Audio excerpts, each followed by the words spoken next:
Hello everyone, good evening. आज के इस लेक्चर में हम जानेंगे कॉलिसिस्टाइटिस के बारे में। अर्लियर लेक्चर में हमने लिवर कैंसर के बारे में समझ चुके थे। नेक्स्ट हमारा जो चैप्टर स्टार्ट हो रहा है, this is the disorder of gall bladder. Gall bladder में आपके कौन कौन से डिसऑर्डर होते हैं उसके बारे में देखेंगे। तो फर्स्ट आ जाता है आपका cholecystitis. Cholecystitis means, chole means आपका गॉल ब्लैडर, आइटिस जहां पर भी आपको सफिक्स मिलता है, this is the inflammation swelling, right. So cholecystitis is the inflammation of gall bladder. Typically जो कॉज होती है वो किससे होती है? Obstruction of the cystic duct. आपकी जो सिस्टिक डक्ट है जो कि आपके फ्लूइड को कैरी करती है, उसमें ऑब्स्ट्रक्शन आने की वजह से आपको कॉज होती है। ऑफन किस वजह से हो सकती है? Due to the gallstone. आपकी गॉल ब्लैडर में स्टोन होने की वजह से, कैलकुलस होने की वजह से डक्ट में, दिस इज द एक रीजन हो सकता है। It can also appear without gallstone, gales stone, without stone की वजह से भी हो सकती है, राइट। तो इसमें दो रीजन यहाँ पर कॉजेस आते हैं। एक तो आपकी गैल स्टोन में, गॉल स्टोन में आपका कैलकुलस होना, दूसरा स्टोन होना, दूसरा विदाउट स्टोन के भी हो सकती है, right. And more common in critical patient. Critical ill patient ज्यादातर जो देखने को मिलती है क्रिटिकल इल पेशेंट में मिलती है। Cholecystitis can lead to complication, gall bladder perforation, abscess formation और sepsis if untreated, right. So इसके जो कॉम्प्लिकेशन वो होते हैं वो क्या होते हैं? आपका कॉम्प्लिकेशन जैसे कि आपका गॉल ब्लैडर परफोरेशन हो गया, एब्सिस फॉर्मेशन हो गया, एब्सिस का फर्स्ट का फॉर्मेशन होना और सेप्सिस का फॉर्मेशन होना इफ अनट्रीटेड। यदि आप ट्रीटेड नहीं करते हो, अवॉइड करते हो, तो आपको सेप्सिस, पैथोजेंस, बैक्टीरिया, वायरस की ग्रोथ भी देखने को मिल सकती है। It is the common cause of abdominal pain. इसका जो कॉमन कॉज है वो होता है आपका abdominal pain requiring surgical intervention, जिसको सर्जिकल रिक्वायरमेंट की इंटरवेंशन रिक्वायरमेंट होता है, राइट। इस तरीके से आप देख सकते हैं जो आपको गॉल में दिख रहा है, ट्यूब बलून लाइक स्ट्रक्चर दिख रही है, दिस इज द आपका गॉल होती है। इसके अंदर जो आपको यहाँ पर दिखाई दे रहा है, दिस इज द स्टोन। यदि आपको ट्यूब में दिख रहा है तो गैल स्टोन, सिस्टिक डक्ट में आपको दिख रहा है तो आपकी सिस्टम में डक्ट स्टोन हो जाता है, राइट। तो दोनों टाइप की होती है, नॉन कैलकुलस, दूसरी होती है कैलकुलस, राइट। ओके, सो अब ये इसका जो फिजियोलॉजी आता है, किस तरीके से कॉज होती है हमारी gallstone obstruct the cystic duct. Any cause की वजह से हो सकता है, कैलकुलस की वजह से हुआ है तो कैलकुलस एक ऑब्स्ट्रक्ट करता है आपके गैलस्टोन में, आपकी जो सिस्टिक डक्ट है उसमें आपको ऑब्स्ट्रक्शन कॉज करता है।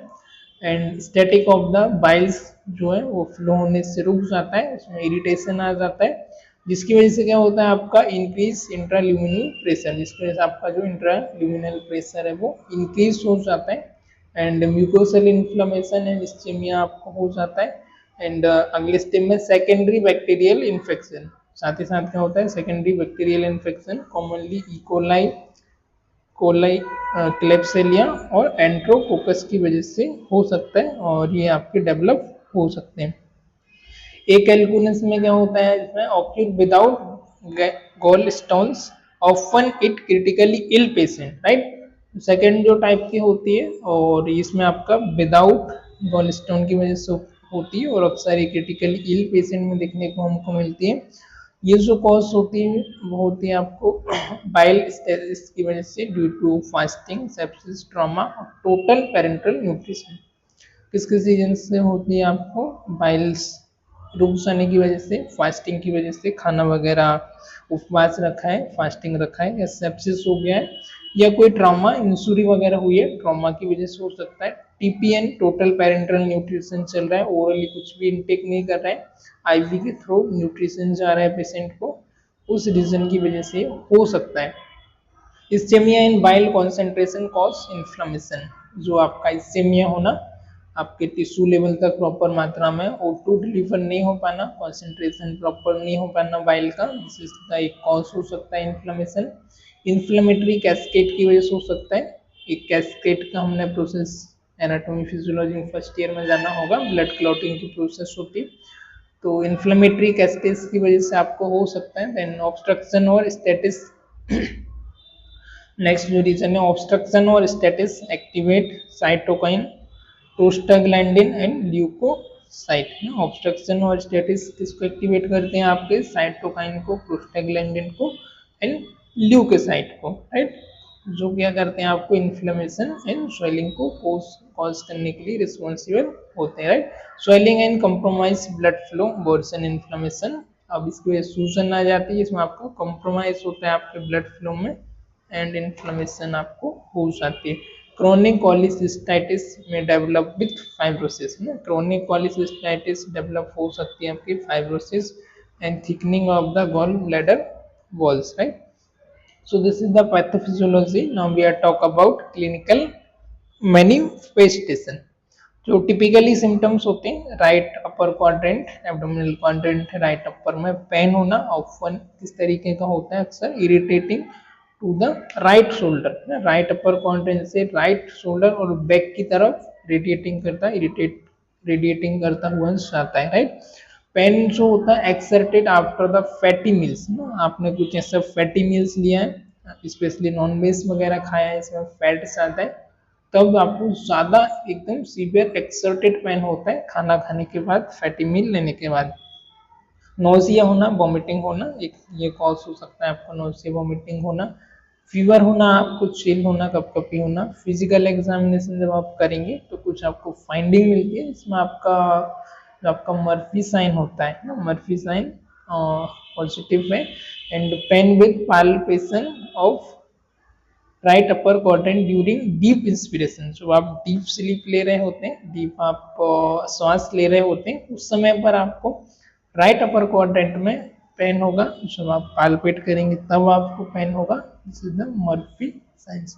राइट अपर क्वाड्रेंट में आपको टेंडरनेस होगी, टाइट हो जाएगी muscles. Jaundice in severe cases में आपको जॉइंटिस होगी, जो कि आपकी इंडिकेट करती है बाइलेरी ऑब्स्ट्रक्शन और इन्फेक्शन को, right. Jaundice in severe cases जो इंडिकेट करती है आपकी बाइलेरी ऑब्स्ट्रक्शन और इन्फेक्शन। देन नेक्स्ट आता है आपका ए कैल्कुनस कॉलिसिस्टाइटिस। अब विदाउट कैल्कुनस, विदाउट स्टोन की जो हो रही है उसमें क्या रहेगा, similar symptom but may be masked by underlying critical illness, right. अब इसमें भी हमारे सिमिलर सिम्टम्स होते हैं, कुछ इसमें अलग नहीं होता, अंडरलाइन क्रिटिकल इलनेस की वजह से हमको समझ में नहीं आ पाता है, राइट। देन डायग्नोस्टिक एवेल्युएशन में आप क्या क्या कराएंगे, लेबोरेटरी टेस्ट में आप WBC टेस्ट कराएंगे पेशेंट का, जो कि इंडिकेट करेगा आपका इफ इंक्रीज आता है तो इन्फ्लेमेशन को एंड स्वेलिंग को, राइट। इन्फ्लेमेशन, स्वेलिंग और इन्फेक्शन को इंडिकेट करता है।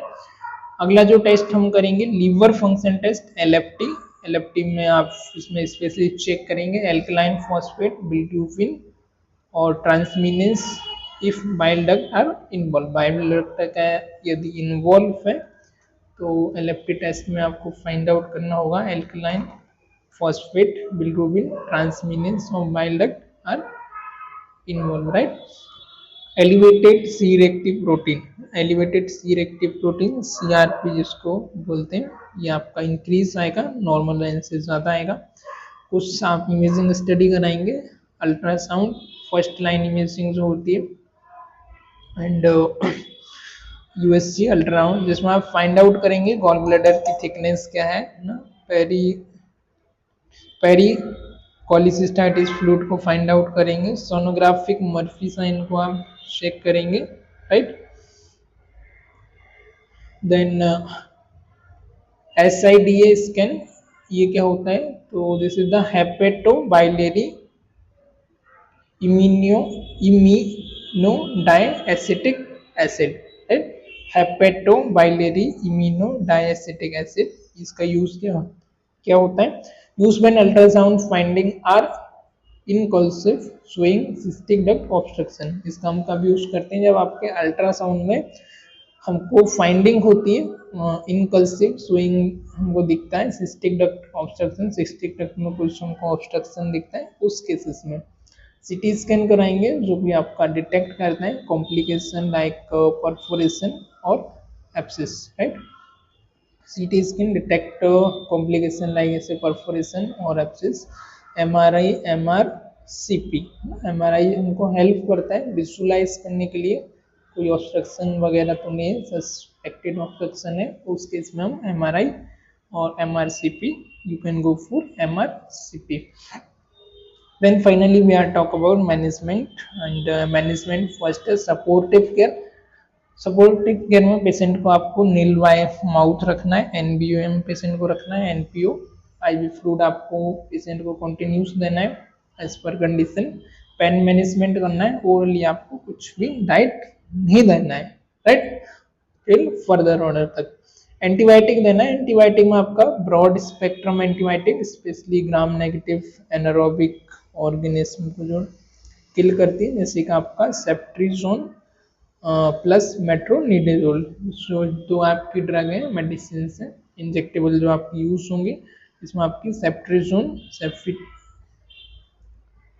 राइट, सेप्ट्रीजोन और मेट्रोनिडेजोल दोनों आपकी कॉमन ड्रग है, right. Then surgical management, surgical management में आपसे आएगा आपको कॉलिसिस्टेक्टोमी, गॉल ब्लैडर को ही हमको कंप्लीट इसमें रिमूव करेंगे, cholecystectomy, removal of the gall bladder, right. The next is laparoscopic preferred method in most cases, most cases में laparoscopic जो माइक्रोस्कोपिक सर्जरी होती है उसका यूज करेंगे। Open surgery reserve for severe और कॉम्प्लिकेशंस केसेस ना, ओपन सर्जरी कब करेंगे हम, कुछ सीवियर या कॉम्प्लिकेटेड केस है उसमें हम ओपन सर्जरी को प्रेफर करेंगे ना। Then timing, early cholecystectomy perform within 72 hour of symptom onset है ना, early cholecystectomy हम परफॉर्म करेंगे विदिन 72 आवर के, हमको यदि सिम्टम दिखाई दे रहा है ऑनसेट तो। Delayed cholecystectomy perform after inflammation subside in cases where surgery is initially too risky. Delayed cholecystectomy perform कब करेंगे हम, आफ्टर इन्फ्लेमेशन, परफॉर्म इन्फ्लेमेशन के बाद में, जिसको हमको सबसाइड करना है इन केसेस में यदि surgery is initially too risky, surgery initially यदि टू रिस्की है तो आपको बाद में करना है, इन्फ्लेमेशन को पहले हमको सबसाइड करना है, उसके बाद फिर हम you can go for surgery. कुछ नॉन सर्जिकल अल्टरनेटिव्स हैं जिनका हम यूज कर सकते हैं, percutaneous cholecystectomy and use in high risk patient who cannot undergo surgery। percutaneous cholecystectomy किस पेशेंट में हम यूज करते हैं, this is the high risk patient, high risk patient को हम यूज करते हैं ऐसे पेशेंट को जिनको हम अंडरगो सर्जरी परफॉर्म नहीं कर सकते, उस केस में स्पेशली। कॉम्प्लिकेशन का मैनेजमेंट क्या है हमारा, तो कॉम्प्लिकेशन को हम treat sepsis with aggressive fluid, sepsis वगैरह है तो एग्रेसिव फ्लूइड को हम रिससिटेट करेंगे एंड वैसोप्रेशन इफ नीडेड है ना, वैसोप्रेशन हम देंगे इफ नीडेड है तो। So it's all about the manage abscess and perforation surgically by drainage, drainage वगैरह है, परफोरेशन है तो उसको मैनेज करना है, अर्ली डायग्नोसिस करना है एंड साइन को डिटेक्ट करना है, और एज सुन एज जल्दी से जल्दी आपको इसका मैनेजमेंट लेना है, डॉक्टर से आपको कंसल्ट करना है, राइट। सो कोलिसिस्टेटाइटिस क्या है आपका, इन्फ्लामेशन होना आपके कहाँ पर, गॉल ब्लैडर में आपके इन्फ्लामेशन होना किस रीजन से होती है, आपका ऑब्स्ट्रक्शन हो जाना सिस्टिक डक्ट में, उसकी वजह से होती है। गॉल स्टोन होना, सिस्टिक डक्ट में आपका स्टोन होना, या ब्लैडर में आपका गॉल ब्लैडर में स्टोन होना, पथरी होना। And more common critically ill patient में जो देखने को मिलती है, एंड लीड्स जो कॉम्प्लिकेशन होते हैं, परफोरेशन हो गया, एब्सेस पस का फॉर्मेशन हो गया, sepsis if untreated, and common cause abdominal pain and surgical intervention required, right. जिसमें हमने देखा अपर राइट क्वाड्रेंट में स्पेशली आपको पेन होगा, रेडिएटिंग करेगा आपके राइट शोल्डर तरफ और बैक की तरफ, नोजिया होना, वोमिटिंग होना, फीवर एंड चिल होना। मर्फी साइन आप फाइंड आउट करेंगे जब आप पाल्पेट करेंगे, ड्यूरिंग इंस्पिरेशन आपको दिखाई देगा, जब आप गहरी सांस लेंगे टेंडरनेस आपको दिखाई देगी। दोनों में आपके सिम्टम सिमिलर होते हैं, कुछ लेबोरेटरी टेस्ट कराएंगे, CBC हो गया एंड LFT RFT वगैरह करके आप इससे ट्रीट कर सकते हैं। अल्ट्रासाउंड आप चेक कर सकते हैं, CT MRI, this is the C reactive protein and supportive care provide करेंगे हम, पेशेंट को नील वाई माउथ रखेंगे, एंटीबायोटिक देंगे उसको, broad spectrum ceftriaxone and plus metronidazole, दोनों का कॉम्बिनेशन BDTDS में प्रोवाइड करेंगे। And cholecystectomy, surgical management, laparoscopic surgery, open surgery, this is the surgical management. Alright, तो आज के लेक्चर में फिलहाल इतने ही, मिलते हैं किसी और लेक्चर में। Till the time, goodbye, keep learning, keep growing, thank you for watching this.